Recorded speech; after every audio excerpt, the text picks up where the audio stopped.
اس شعر کی تشریح میں شاعر کہہ رہا ہے کہ جو ان سے تعلیمی ادارے ہیں نا، وہ صرف ایک مکان کا کردار ادا کر رہے ہیں کہ بچوں کو جو کچھ بھی پڑھایا جاتا ہے بچوں پہ اس کے اثرات نظر نہیں آتے۔ یعنی کہ اگر بچے سے پوچھ لیا جائے کہ ملٹن کون ہے، وہ تو ایک شاعر ہے، لیکن بچے کہیں گے یہ ایک کپڑے کا نام ہے۔ اسی طرح اگر مومن خان مومن یہ بھی ایک شاعر ہے، اس کے متعلق پوچھا جائے تو وہ کہیں گے کہ یہ ایک پنساری کا نام ہے۔ یہ تھی تشریح شعر نمبر 2 کی۔ اب آگے ہے شعر نمبر 3۔ صاف کالر کے تلے معقول اجلی سی قمیض ہے، مختصر ہی مختصر سا میری دشواری کا نام۔ اس میں مشکل الفاظ آئیں گے۔ معقول جس کے معنی ہے مناسب، اس سے نیکسٹ الفاظ ہے اجلی جس کے میننگ ہے صاف۔ نیکسٹ الفاظ آئے گا مختصر جس کے میننگ ہے کم۔ اس سے نیکسٹ الفاظ آئے گا دشواری جس کے میننگ ہے مشکل۔ یہ تھے اس کے مشکل الفاظ۔ اب آگے ہم اس کی کرتے ہیں تشریح۔ شاعر اس شعر میں مزاحیہ انداز میں اپنے صاف ستھرے رہنے کی شکل کو بیان کر رہا ہے کہ میں صاف ستھرے اجلے کپڑے زیب تن کرتا ہوں، یعنی کہ میں صاف ستھرے کپڑے جو ان سے وہ پہنتا ہوں، میرے صاف ستھرے کالر کے نیچے صاف قمیض ہوتی ہے، بس صاف ستھرا رہنا ہی میری زندگی کی تھوڑی سی پریشانی ہے جس کا سامنا مجھے روز کرنا پڑتا ہے، کیونکہ گرد و غبار کی اس فضا میں صاف ستھرا رہنا بھی دشوار ہے۔ یہ تھی تشریح شعر نمبر 3 کی۔ اب آگے ہے شعر نمبر 4۔ اس نے کی پہلے پہل پہ مائی صحرائے نجد، کیس ہے دراصل ایک مشہور پٹواری کا نام۔ اس میں مشکل الفاظ ہے صحرائے نجد جس کے میننگ ہے نجد کا صحرا۔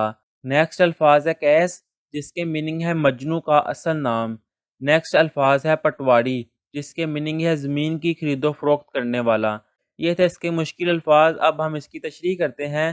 شاعر نے اس شعر میں کیس کا ذکر کیا ہے۔ کیس دراصل مجنو کا نام ہے جو لیلا کے عشق میں مبتلا ہو کر نجد کے صحرا کی خاک چھانتا پھرتا تھا۔ شاعر مزاحیہ انداز میں یہ کہنا چاہتا ہے کہ مجنو لیلا کو پانا چاہتا تھا، عشق میں وہ دیوانہ ہو گیا اور اس دیوانگی میں اس نے نجد کے صحرا کے اتنے چکر لگائے کہ اس کو صحرا کی لمبائی اور چوڑائی کا اندازہ ہو گیا۔ وہ نجد کے صحرا کو ناپنے والا پہلا افسر بن گیا۔ یہ تھی تشریح شعر نمبر 4 کی۔ اب آگے ہے شعر نمبر 5۔ عشق ہر جائی بھی ہو تو درد کم ہوتا نہیں، ایک ذرا تبدیل ہو جاتا ہے بیماری کا نام۔ اس میں مشکل الفاظ آئیں گے۔ عشق اس کا معنی ہے جنون۔ نیکسٹ الفاظ ہے ہر جائی جس کے میننگ ہے بے وفا۔ نیکسٹ الفاظ آئے گا درد جس کے میننگ ہے تکلیف۔ اس سے نیکسٹ الفاظ آئے گا بیماری جس کے میننگ ہے مرض۔ اب ہم اس کی تشریح کرتے ہیں۔ اس شعر میں شاعر نے عشق کو بیماری سے تشبیہ دے کر مزاح پیدا کیا ہے۔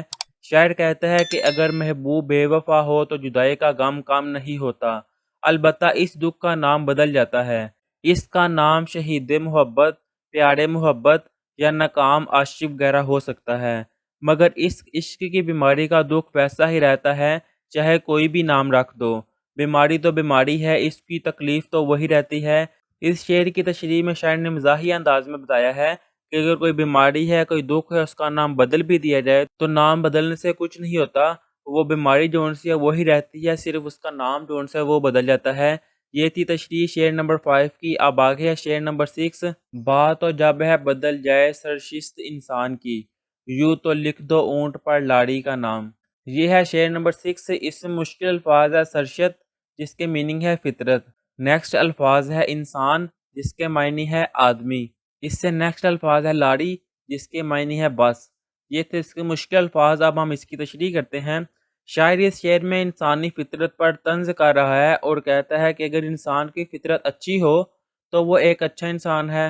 بہت سے انسان ایسے بد فطرت ہیں کہ وہ دوسروں کو نقصان پہنچاتے ہیں، کچھ تو جانوروں سے بھی بدتر ہیں۔ جیسے اونٹ کو اگر بس کہا جائے تو وہ بس نہیں بن جائے گا، اسی طرح انسان اگر اپنی فطرت نہ بدلے تو وہ انسان کہلانے کے لائق نہیں ہے۔ یعنی کہ اس شعر کی تشریح میں شاعر کہہ رہا ہے کہ کچھ انسان ایسے بھی ہیں جو ان کی فطرت اچھی ہے اور کچھ ایسے ہیں جن کی فطرت بری ہے۔ تو شاعر یہ کہنا چاہ رہا ہے کہ اگر انسان کی فطرت اچھی ہے یا بری ہے، رہتا وہ انسان ہی ہے، چاہے وہ اچھا ہو چاہے برا ہو، تو اس کا نام بدل نہیں جاتا، رہتا وہ انسان ہی ہے۔ یہ تھی تشریح شعر نمبر 6 کی۔ اب آگے ہے شعر نمبر 7۔ دل ہو یا دلیا ہو، دنائی کے بلائے ضمیر، زندگی ہے باز ایشیا کی خریداری کا نام۔ یہ ہے شعر نمبر 7۔ اس میں مشکل الفاظ ہے دنائی جس کے میننگ ہے عقل مندی۔ نیکسٹ الفاظ ہے بلائی جس کے میننگ ہے اونچائی۔ اس سے نیکسٹ الفاظ ہے ایشیا جس کے معنی ہے چیزیں۔ یہ تھے اس کے مشکل الفاظ، اب ہم اس کی تشریح کرتے ہیں۔ شاعر اس شعر میں دنیاوی کاروبار پر طنز کر رہا ہے کہ دل ہو یا دلیاں، ہر چیز خریدی جا سکتی ہے، حتیٰ کہ عقل مندی، سمجھداری اور بلندی بھی خریدی جا سکتی ہے۔ اس دنیا میں دولت ہو تو ہر چیز حاصل کی جا سکتی ہے۔